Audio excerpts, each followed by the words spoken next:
If you don't want to feel like a victim anymore when you play AD carry, then this Misfortune build is perfect for you.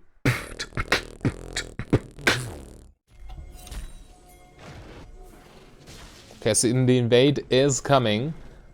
Let's see what the blue team can do here. Yeah, they're probably needing to give up this this red buff because Nidalee is too dominant in the early game. They can't really deal with that, I'd assume.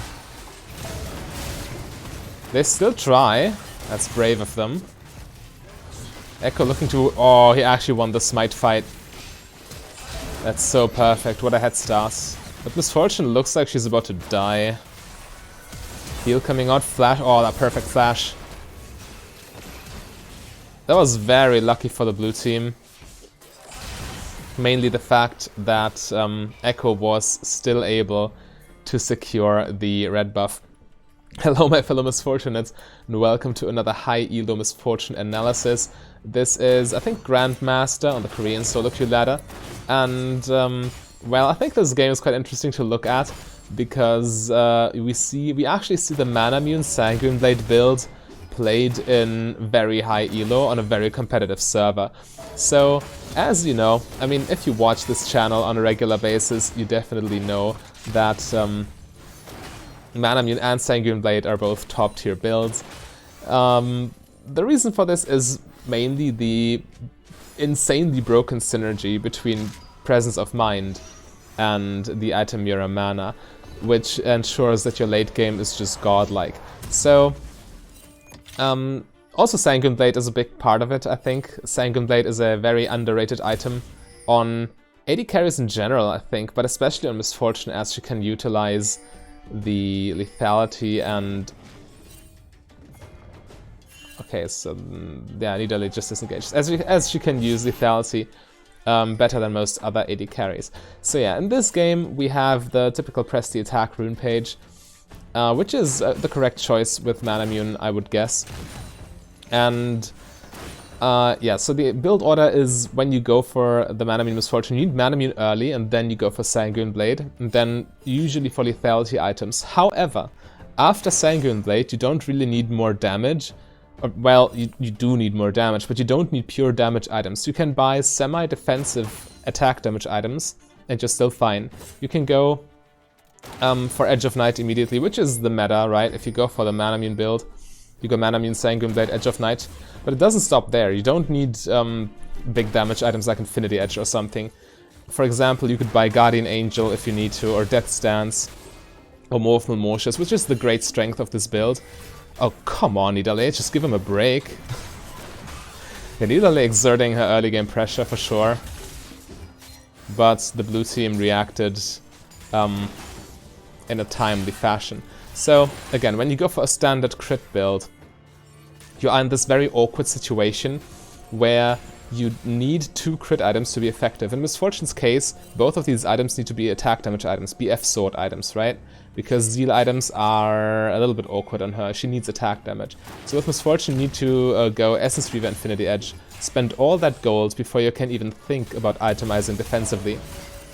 Manamune, on the other hand, is a 2400 gold item. It's a thousand gold cheaper than Infinity Edge. I hope they get away there. Yeah, Nidalee is low-key camping. But yeah, good on them. Leona locking down the set. Oh, come on, Misfortune. That's so greedy. Yeah, she will die for this, for sure. That was actually way closer than I anticipated. I was so sure this Nidalee would just maul the Misfortune. That was quite well played. I mean, Nidalee still gets all of them, which is terrible for Misfortune. This is also why I picked this game. She is against a Nidalee and an Akali. Akali is truly a terrible assassin to deal with in the late game when you play AD carry. If you've ever played AD carry in your life, like once, you know the feeling. The fat assassin just jumping on your neck and one-shotting you and there's nothing you can do. But again, you get your damage items way cheaper than with a standard crit build. And then you can itemize defensively so effectively. So this should really be not an issue, especially against Akali and Nidalee. That's a pretty easy morph Malmortius for you right there. It's such an effective buy against both of them. The other team members are not really threatening to one-shot you as Misfortune, so you can definitely afford to do that. But yeah, right now enemy laners are out of lane, which means Misfortune can push in the wave. They didn't die, right? They will return to lane right now. Yeah, there we go. But the wave will not. Oh, okay, actually the wave won't bounce back. Misfortune is just clearing it again. Actually challenging the Senna, which I don't know is a good idea, but yeah. I mean, she escaped the set ambush initially, but this is still fishy. She might die here. Yeah, again, she was overextended. She still managed to trade 1-for-1. These players are aggressive, man. But typically what you want to be doing, you want to, if the enemy are not in lane, you want to just shove under tower, you see, until even the caster minions are in tower range, because that ensures that the next wave will bounce back and create a slow push towards you, which you can then farm. So you push in, and then you go for a roam, establish some vision or something, because if you stay there, try to damage the tower, and the enemy are returning to lane, chances are you're getting ambushed, because you don't know what the enemy jungle is doing. They could be teaming up with a support near this blast cone, jumping over while you're standing there trying to farm platings, and then the enemy AD carry comes here, and the other enemy team members come through the river. So yeah, that's always super risky, and as we saw, Misfortune died for this.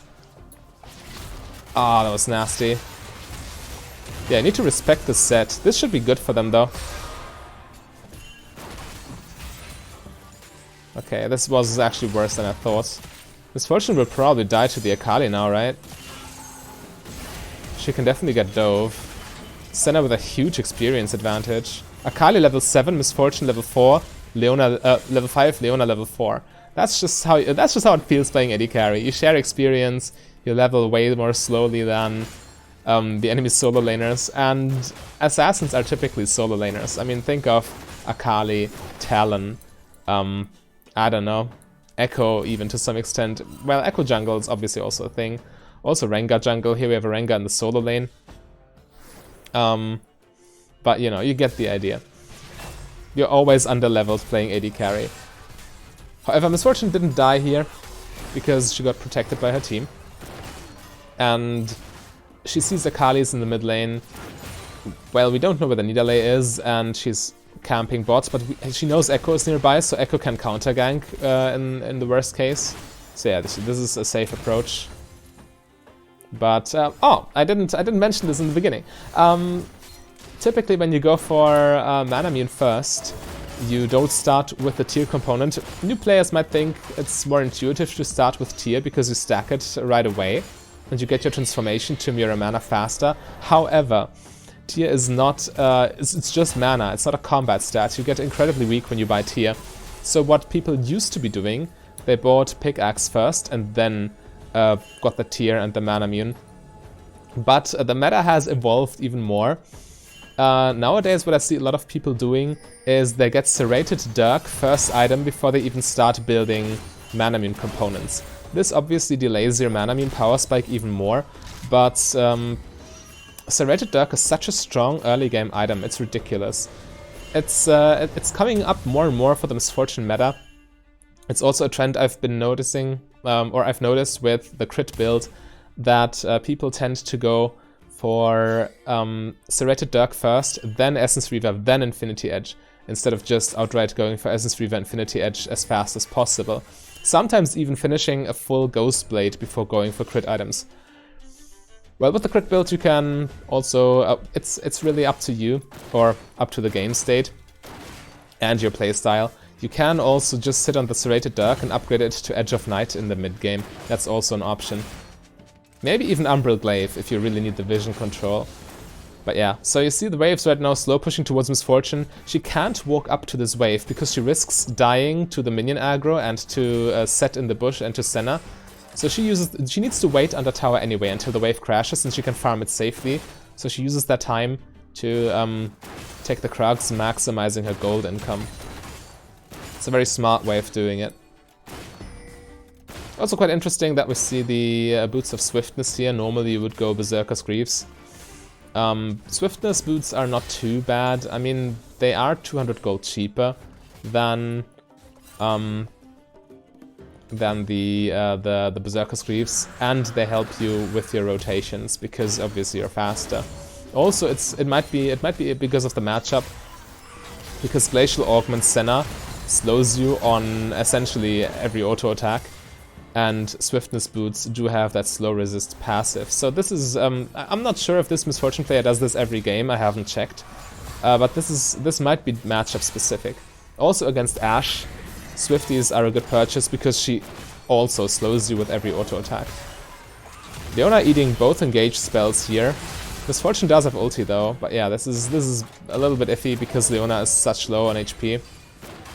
Or so low on HP. I mean, when you play a tank support, or when you have a tank support with you, you always need to, or when you play against a tank support even, you always need to keep their HP total in mind. Because, well, generally speaking, HP is your most important resource in lane anyway. And when you attack support, even more so, because when you, I mean, compare that to a mage support or to an enchanter. They can just sit in the back and spam their damage spells or their healing spells or shields or whatever. But a tank support must go in there. And if the tank support is low on HP, then he can't really go in there because he will die in one rotation. So yeah, that's not really an option. This is also why Leona just needs to back, and yeah, Misfortune just needs to not get dived. She's doing fine though, she's just farming under tower, which is really her best bet when she's 1 versus 2. Again, the enemy employing the lane management macro tactic of pushing the wave under tower and then leaving. Yeah, they're looking for a base here. Leona, knowing that, obviously, sometimes people are greedy and base in one of these bushes. And when you can interrupt them, they lose so much time, so that's always worth it. This is why Leona instantly checked. She noticed the wave was pushed in, the enemy were basing, and she tried to potentially punish them for being greedy, basing in one of the bushes. And yeah, Set actually stayed, didn't he? Holding the wave. Yeah, that's also quite smart. Pulling the wave out so Senna can farm this without needing to last hit under tower. But yeah, the same concept applies. Leona might be looking for a roam here. I mean, there's a lot of madness going on in the mid lane. This is looking quite bad for blue team, to be honest, because they lost their mid tower that early. Mid tower being the most important objective on the map. The beautiful Leona Misfortune ultimate combo. That's a lot of damage. That should be a one-team fight. Yeah. Leona is one of the best supports to pair with Misfortune. If I were to give a ranking, the best support for Misfortune is Rakan, followed by Morgana, followed by Leona, followed by Nautilus. Those 4 are top tier in combination with Misfortune. They just set up the plays for her ultimate so well. Yeah, Set is camping here. They need to respect the Hex Flash, so all they really can do is sit under tower. So the thing with Set is he's very strong and oppressive in lane and can feel super unfair to play against. However, if you survive the lane phase, it's actually quite manageable. He falls off quite hard in the mid to late game. So as long as you can prevent feeding the lane phase, you should be fine. And right now it's okay-ish. I mean, what have the enemy bot lane accomplished? They pressured the tower, yeah, sure. But Misfortune still is almost even in CS. And she hasn't died a significant amount of times. Tower might fall. Or actually Misfortune's fast enough. Okay, no. I mean, platings are gone, which means towers are super squishy. Yeah, this is very sketchy for blue team. Again, the most important issue is that they lost the mid tower here. Hang on. Oh, we missed the Leona Misfortune combo. But yeah, you know what happens. Leona just stuns them and Misfortune unloads her front-loaded burst damage. And by now she has already finished her Manamune, which means she starts stacking. This is obviously a rather late Manamune because of the Serrated Dirk first. But it's still fair enough. I mean, she's probably completing it at the 25 to 26 minute mark. And as soon as you complete Manamune, transform it to Mirror Mana, you're just godlike. There's not much that can stop you in terms of damage. Even if this Shen stacks even more armor, well, obviously that helps, but Mirror Mana damage output is still so incredible. Especially when you pair that with Sanguine Blade, with the attack speed. You trigger it so often.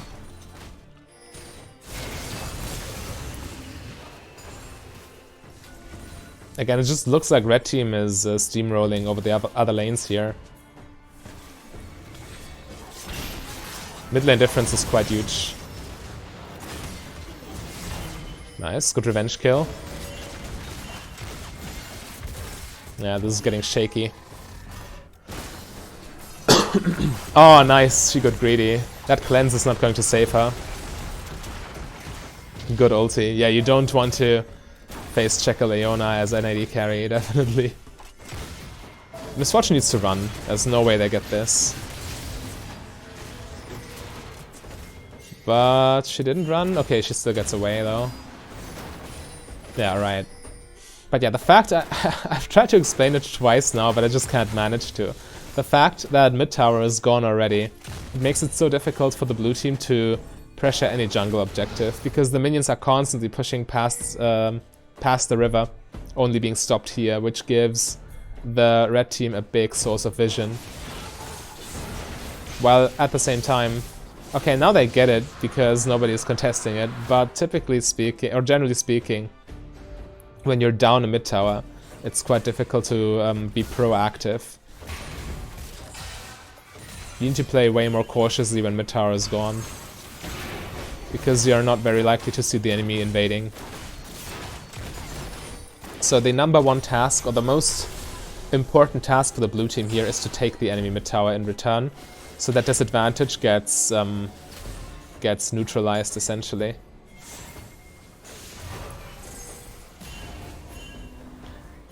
Right now, Misfortune has quite some utility, as she can just spam E in team fights with her infinite mana. Okay, with Leona, that's a nice setup. Okay, yeah, that's... I mean, they're outnumbered. They shouldn't take this fight.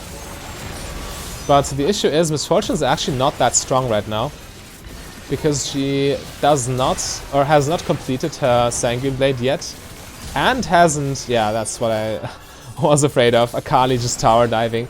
Yeah, she hasn't finished her Sanguine Blade yet, and also not transformed Manamune for obvious reasons. I mean, it's still too early. 230 stacks.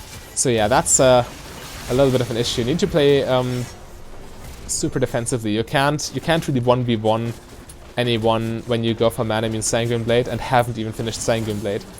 When you play Sanguine Blade full lethality, you can start 1v1ing enemies at one item, because of just how strong Sanguine Blade is. However, when you go for Manamune first, by the time you finish Sanguine Blade, you're just sitting on a half-stacked Manamune at best.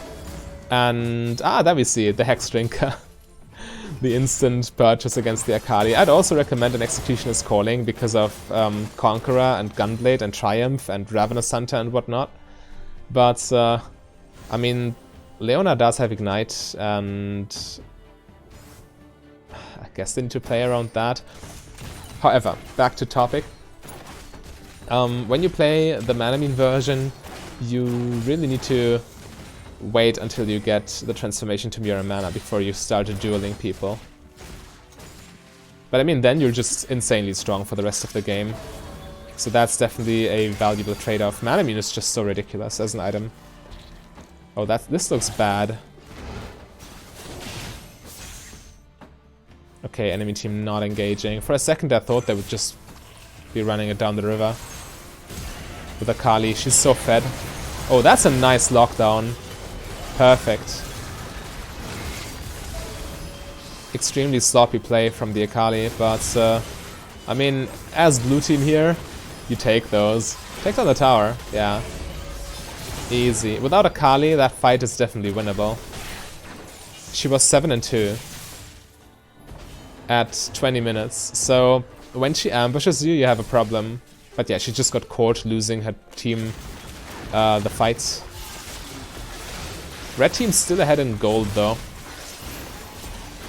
This Baron, however, should be okay, because the enemy jungler is dead as well, which means she can't try to outsmite Echo.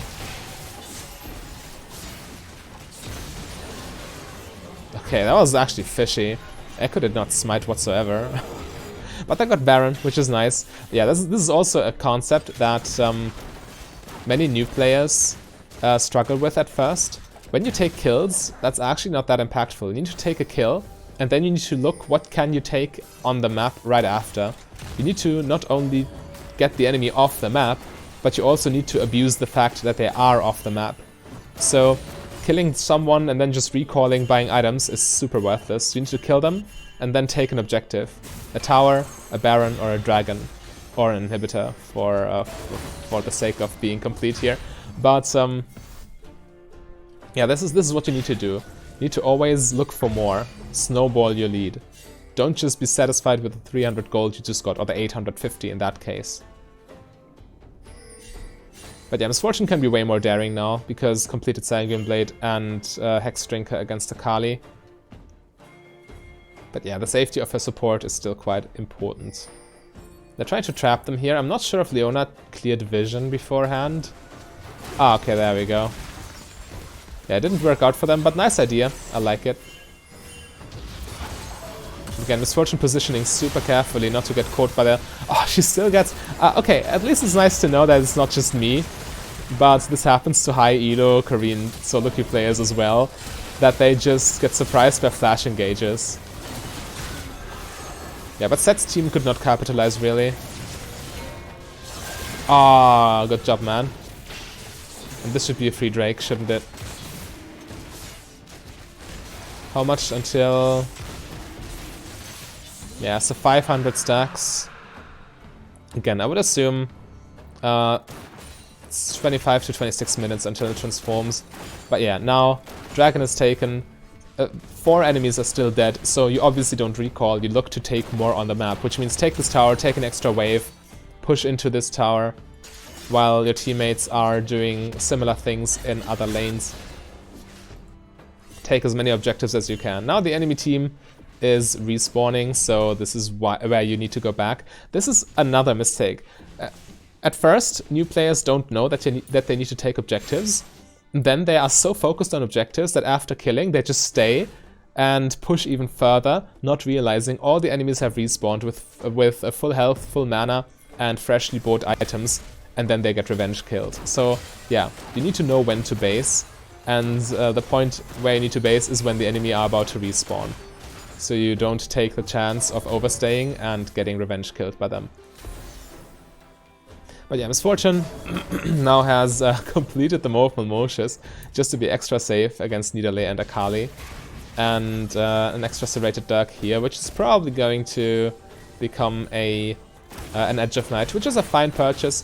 Again, I would have probably bought an Executioner's Calling at this point, simply to guarantee that this Akali cannot pop off against me.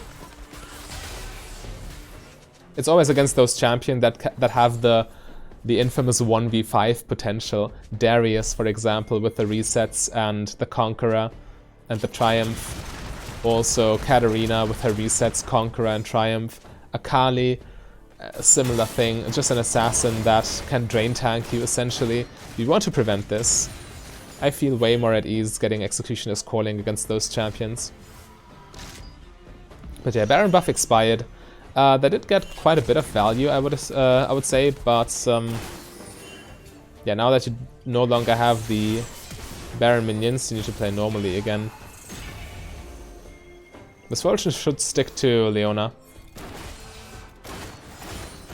All the waves are already pushed, so she can't really... Yeah, she's just kiting. Ah, she flashed away from the set even. And then runs back into him. Oh, come on. I mean, it's still fine. Yeah. She doesn't even need her ulti. She just guns them down with Sanguine Blade. What? Oh, come on. They give her the Penta. Hey, good job, man. Nice. Yeah, Sanguine Blade is just ridiculous. It's really nice because most lethality builds are highly dependent on Misfortune's ultimate and on her ultimate actually going well. Whenever you go for a Sanguine Blade build, which is still a lethality build, don't get me wrong, but when you go for Sanguine Blade Misfortune, you are not relying on your ulti because your autos actually do a lot of damage. Is he daring too? Yes, he is. Okay. He's not fully committing. But he is still cancelling that base. I mean, fair enough. Why wouldn't you? when you have a long range ability. But yeah, now they recall, upgrade the items. Miss Fortune got so much gold, she can definitely complete an item right now. And but yeah, with Sanguine Blade, you can just keep autoing them. The attack speed, the thing is, the less attack speed you have bought, the more value each individual point of bonus attack speed you get holds. So, well, Miss Fortune has a W, but that's not. I mean, it's some attack speed, but it's also limited to the active duration. And I mean, there is you do need some attack speed for your auto attacks to be a consistent threat. But whenever I think this is still quite low. Without Berserker Spears, with just Brutal Swiftness, you need to reposition quite often because you can't just sit there and fire away. But yeah, in my opinion, Berserker Spears, Sanguine Blade, and Miss Fortune's W. If you have these three, you don't need to worry about attack speed anymore. Again, this player probably argues that W and Sanguine Blade are already enough. Oh, finally the Manamune transformation. But yeah, that pentakill was such a big gold swing too. Can they finish? I mean, 3 of them are dead. I guess they can finish. Yeah. Okay. You should not do this. You should just take the towers, hit the Nexus. This is just prolonging the game unnecessarily, potentially even throwing. You never want to do this. You just want to finish. This Miss Fortune is just greeting for kills. Oh well. If you want to see how a true challenger player plays Miss Fortune, click the link on your screen right there. A big thank you to all my Patreons and channel members. If you want to become a Patreon yourself, just go to patreon.com/mfdb. But if you rather save your money, you can support me for free by clicking the like and the subscribe button.